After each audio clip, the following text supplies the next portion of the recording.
જય શ્રી કૃષ્ણ, જય અટકેશ, રાધે રાધે. આજનો મેં જે થોટ મૂક્યા છે એ મને તમારા જેવા વ્યુઅર્સે, તમારા જેવા પ્રેમ કરનારા બધાએ મને એક પર્સનલ વોટ્સએપમાં મેસેજ કરેલો છે કે આ જે થોટ છે એ તમે સારું બોલો છો તો તમે એનું વર્ણન કેવી રીતે કરી શકો છો. તો એના માટે તમે આ 4 થોટ વિશે તમારો શું ઓપિનિયન છે, તમે કઈ રીતે એને વર્ણો છો, એટલા માટે મેં મૂક્યું છે.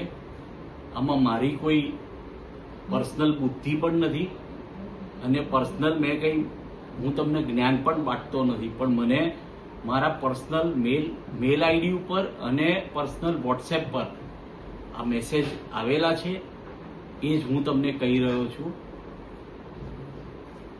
જય શ્રી કૃષ્ણ, જય આટકેશ, રાધે રાધે. હલો, કેમ છો તમે? બધા મજામાં? મેં બધા મજામાં છીએ. ખાસ તમને મારે આજે એક મેસેજ દેવો છે કે ગરમી બહુ જ પડે છે, માટે મારે તમને એટલું જ કહેવાનું કે ગરમીમાં તમે બધા સાચવજો. ગરમીનો પારો દિવસે ને દિવસે વધતો જાય છે, માટે તમે મારા એક સ્વજન છો, તમે બધા, એટલે ગરમીમાં તમારી તબિયત સાચવજો. લીંબુ પાણી, છાશ અને પાણી પુષ્કળ પીજો.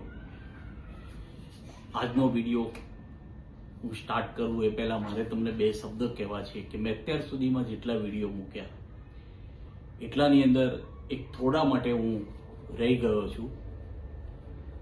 એક વિડીયોની અંદર લગભગ 800 થી 900 વ્યૂ આવ્યા. હું ઈચ્છું છું તમારા બધાનો પ્રેમ કે 1000 વ્યૂ જો થઈ જાય એક જ વિડીયોમાં તો મને અતિ આનંદ થશે.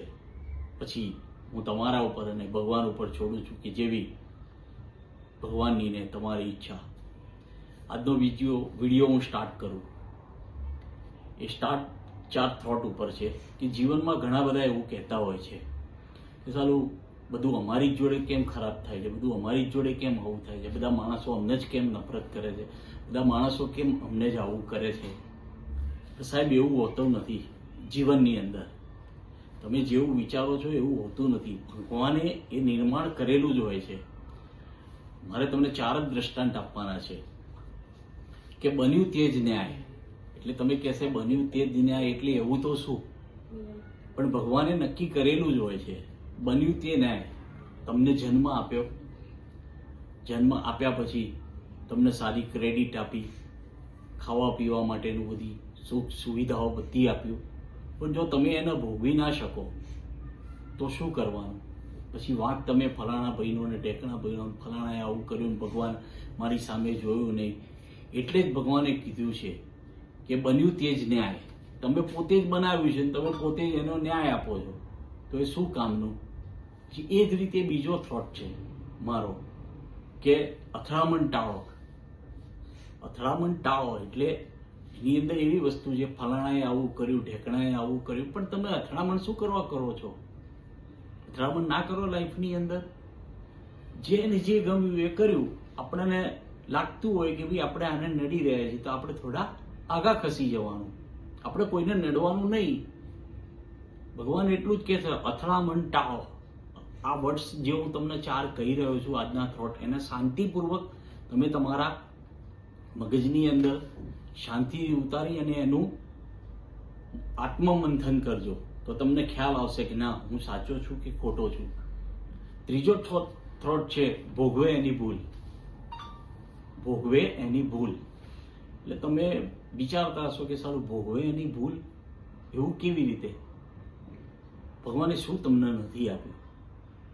ભગવાને તમને બધું જ આપ્યું છે, પણ છતાં તમે એમ કહો છો કે હું ભોગવી ના શક્યો, હું આમ ના કરી શક્યો, મારે આવું થયું હતું, મારે આમ કરવાનું હતું પણ રહી ગયું, મારે તો 4 ધામની યાત્રા કરવી હતી પણ રહી ગયું, મારે તો પિક્ચર જોવા જવું હતું પણ રહી ગયું, મારી છોકરાએ આજે આવું કર્યું, મારી વહુએ આજે આવું કર્યું, મારા જમૈએ આજે આમ કર્યું, મારે જમૈએ આજે આમ, ને મારે પબ્લિકે મને આજે એવું કર્યું ને મારે. પણ શેના માટે આટલો બધો કળાપો કરવાની જરૂર છે?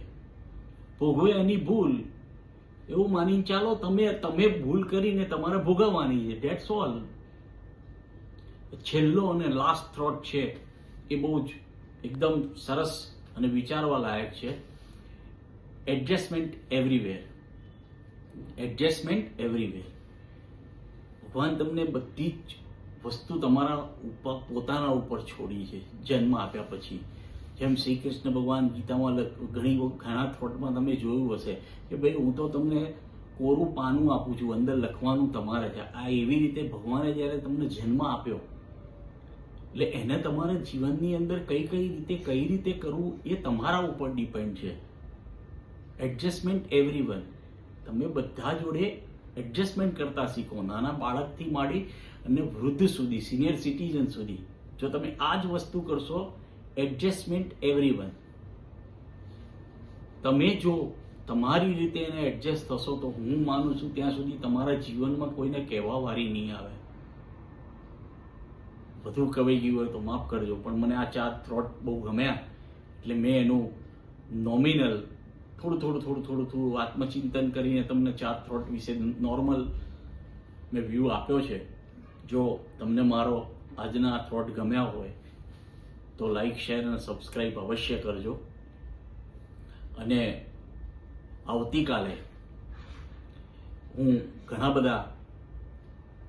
આવતીકાલથી હું ઘણા બધા વિડીયો એવા લઈને આવવાનો છું. રેસીપી છે, થ્રોટ છે, શાયરી છે, ગીત છે, બધું જ લઈને હું આવીશ. પણ આપનો સાથ અને સહકારની હું અપેક્ષા રાખું છું. મને આપશો.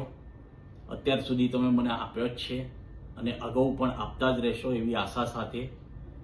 જય શ્રી કૃષ્ણ, જય હાટકેશ, રાધે રાધે.